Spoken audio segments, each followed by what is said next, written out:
त्यात भीती असं आहे की बा हा जो राहिला आहे ते हाती भेटणार नाही, भीती हे कास्तकारांना धास्ती निर्माण झाली. म्हणजे डोकं फोडायची गोष्ट आहे. आसमानी संकट आहे. चांगलं संत्रा मोठा शिडी लागली की झालं अर्ध झाड खाली सारे हवा आली की संत्रा बागेतील तयार झालेला संत्रा सरळ खाली पडतो. शेतात संत्रा काढण्या अगोदरच संत्र्यांच्या बागेत सडा पडलेला आपल्याला या दृश्यात दिसतोय. हे चित्र विदर्भातील अकोला जिल्ह्यातलं आहे. इथे देडसुखी नावाच्या रोगाची लागण झाली आहे. शेतकऱ्यांसमोर चिंता वाढवणारा देडसुखी नावाच्या रोगामुळे संत्रा पिकाला मोठी गळती सुरू झाली आहे. शेकडो हेक्टरवरील 65% पीक धोक्यात आलं आहे.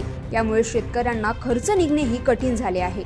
अकोला जिल्ह्यातील अकोट येथील शेतकऱ्यांना मागील हंगामात हेक्टरी मागे 15 लाखांचं उत्पन्न झालं होतं. मात्र यंदा देडसुखी नावाच्या रोगामुळे हेक्टरी केवळ 61,000 रुपयांचं संत्र्यांचं उत्पन्न शेतकऱ्यांच्या हाती आलं आहे. तर प्रत्येक झाडातून 65% उत्पन्न वाया जात आहे. तक्रार केली त्यांनी फॉलो पिकवीकडे केलं. पिकवीची टीम आल्यानंतर त्यांनी मुख्य शतक घेतले, 3-4 शतक घेतले. बाकी इंटरव्ह्यूमध्ये जात नाहीत ते लोक.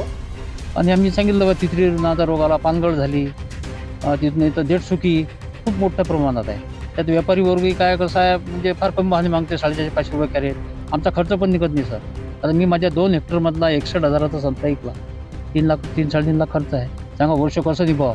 त्या आम्ही आर्थिक संकटात शासनाला एकच मदत आहे की त्यांनी आम्हाला हेक्टरी 1 लाख रुपये मदत द्यावी. आमच्या भागात जो बहार घेतात हा मृग बहार घेतात. यावर्षी मृग बहार बऱ्या प्रमाणात आला. पण यावर्षी असं झालं की पहिले सुरुवातीला पानगळ आली.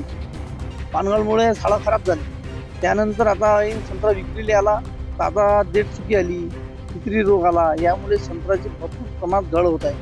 इतका गळत आहे की 65% संत्रा गळत आहे. त्यामुळे व्यापारी घेऊन नाही राहिले, भाव कमी आहेत. म्हणजे आमचं जे उत्पन्न आहे ते खूप प्रमाणात घटलं.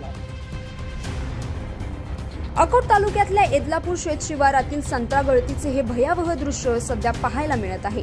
केवळ 35% उत्पन्न हाती येत असून त्याला भाव अपेक्षेपेक्षाही कमी आहे.